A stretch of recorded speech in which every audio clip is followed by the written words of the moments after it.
All right, I am in the shade. How about there?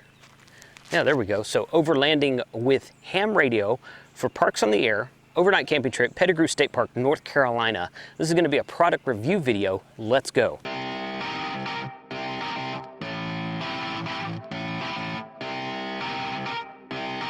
Shut up and sit down. Ham Radio 2.0, and we were at the camp at Pettigrew State Park with the dog, which you can hear in the background maybe, right now maybe. There she is right there. There's the dog. I don't have multiple cameras going right now, so let's set this one up here. Once again, this is gonna be a product review video, and I'm gonna show you what I used. I activated the park last night, made 26 contacts on 20 meters after sundown, after the gray line passed this area, but I was sort of pointed west, kind of pointed like northwest. Made some contacts in Canada and Puerto Rico, as far out as Texas, Oklahoma, and Colorado, and it worked really well. So let's take a look and see what we did here. So first off, we had the Nelson Antennas random wire, which I've used at several Parks on the Air activations in the past.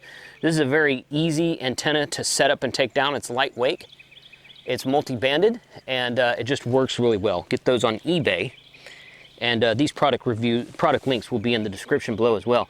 I always like to use buddy pole coax, which is what that is right there. That is buddy pole coax. It's got these really nice ends on it with BNCs, so I have to put an adapter on it, but that's not a problem.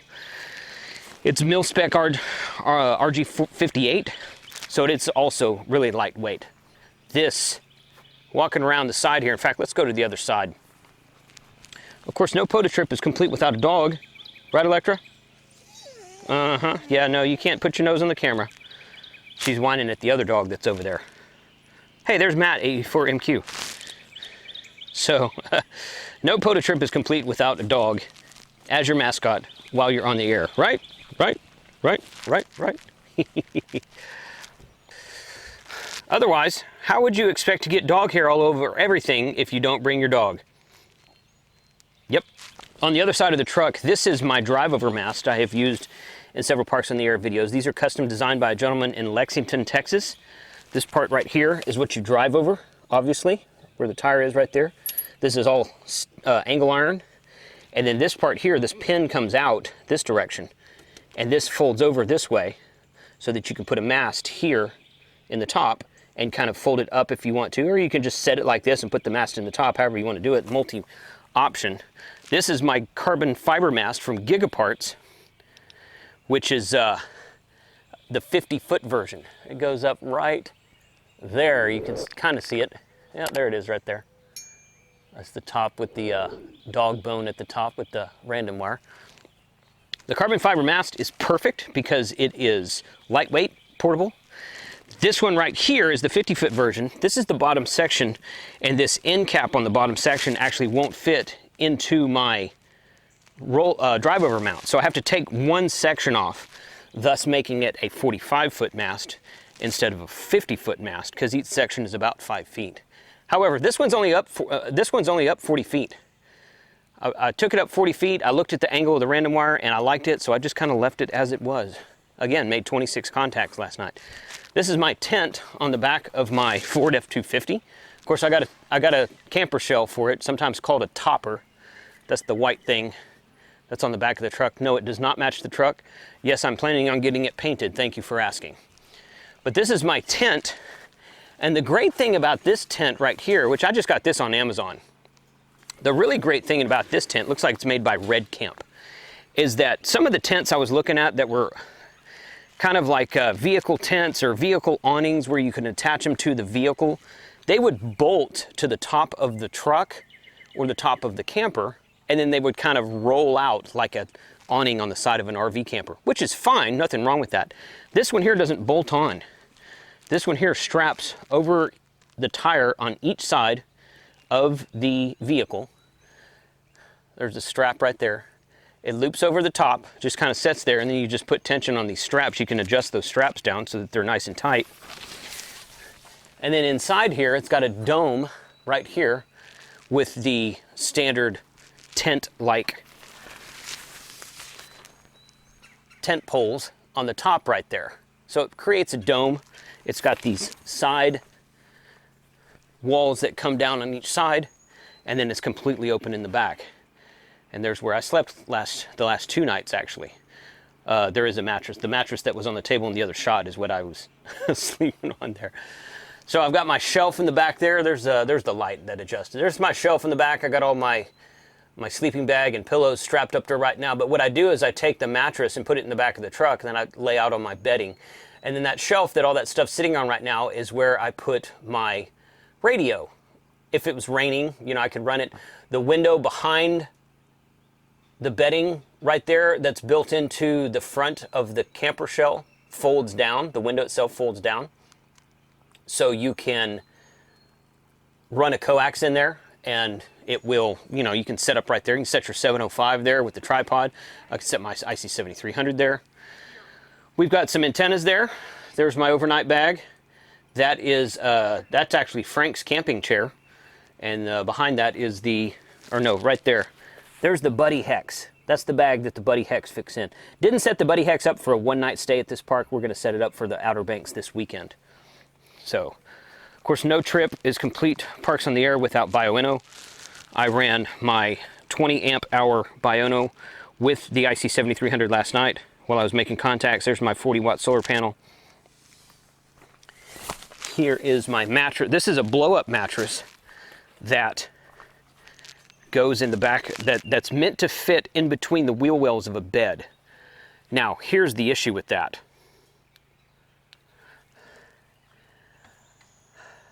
It's actually a little bit small. It doesn't fit, there's a lot of room. So first of all, does anyone know of an air mattress company, and I don't really care if they're expensive, does anyone know of an air mattress that doesn't lose air overnight, over a few hours, after laying on it, after putting weight on it, where it doesn't lose air? Because this one did. The first night I woke up and I was flat on my back on the truck bed. That was not pleasant. So the second night I strung the 12 volt powered, it actually comes, that air mattress actually comes with a pump that's with a 12 volt adapter to plug into the cigarette lighter of your vehicle. So I just strung that into the back of the truck the second night, woke up in the middle of the night. It was a little bit low, so I aired it back up, went back to sleep, it was fine.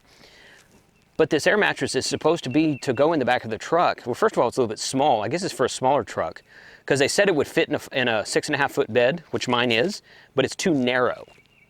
Now that doesn't mean anything. I mean, I fit on it just fine. I'm not a big dude, so it worked just fine for me. But I sure would like to find a mattress that didn't lose air overnight. I think there's a mattress company out there called Beds. I think it's called BEDZ, Bravo Echo Delta Zulu. And it has in fact, I'll put a picture over the overlay of a picture right here over this part. It has indentions out of the side of it, so it fits over the top of your wheel well. So it goes in both in front of and in back of your wheel well and fits through the whole bed. Those are great. The reason I didn't buy one, they're a little bit expensive, and that's okay. The reason I didn't get one of those is because I was like, where are you gonna put all your stuff? I'd have to put all my stuff in the cab away from me, like my overnight bag, a lantern. Where am I going to put the lantern? Where am I going to put my the dog stuff, the dog leash? I would change of clothes for the next morning. If I had a drink, where was I going to put that? Now, later on, I put the shelf. At that point in time, the shelf that I just showed you was not part of the setup. So I thought, after I got everything put together before I left for this trip, I'm like, you know, I could put a shelf right there, and that's where I could put my radio, that's where I could put my stuff. And the only reason I didn't do that is because I thought that there wouldn't be enough room to put, your entire bed's covered with mattress, so you can't put anything else down. So I thought it'd be inconvenient, but I wonder if those mattresses are any better for holding air overnight than this one was. Yeah. Anyway, so a couple other things we've got. Hey, Matt. Yeah. Your dog's over here. Here. Sonny. Sonny, here. What are you doing? No, be quiet. She's fine. Be quiet. Yeah, yeah. Here. Hey. Good girl. Good girl. that was entertaining. All right, so let me open up the truck here. I have, this is kind of a mess because I just kind of threw it all in here when I was going to bed last night, but this is that's the Apache box for the 7300. That is my 7300. That's my Pelican case for my camera gear. That's a Gigaparts box for my 705. We'll be bringing that out later on. So the seat cover you saw earlier was picked up at LMC Truck specifically for cover. It's called a seat protector or seat guard, something like that. And it's not necessarily for dogs. It's maybe just for putting stuff on your seat, but it works just fine. This is my POTA pack, and I'm gonna do a whole video about this pack.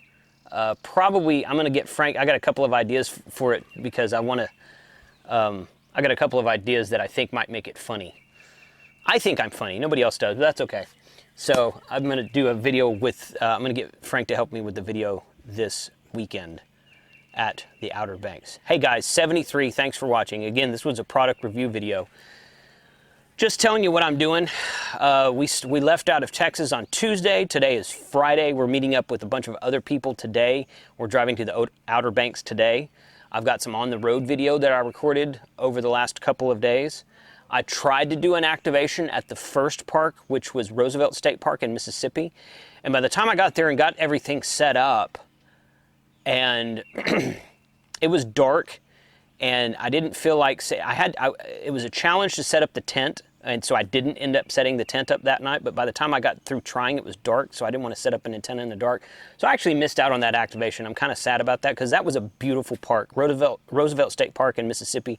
Beautiful park. I'm going to have to make another trip back there, because too pretty not to activate again. So 73, thanks for watching. Put your comments below, and catch more of my Outer Banks POTA activation with ham radio adventures at the videos coming up on the right-hand side of your screen. 73.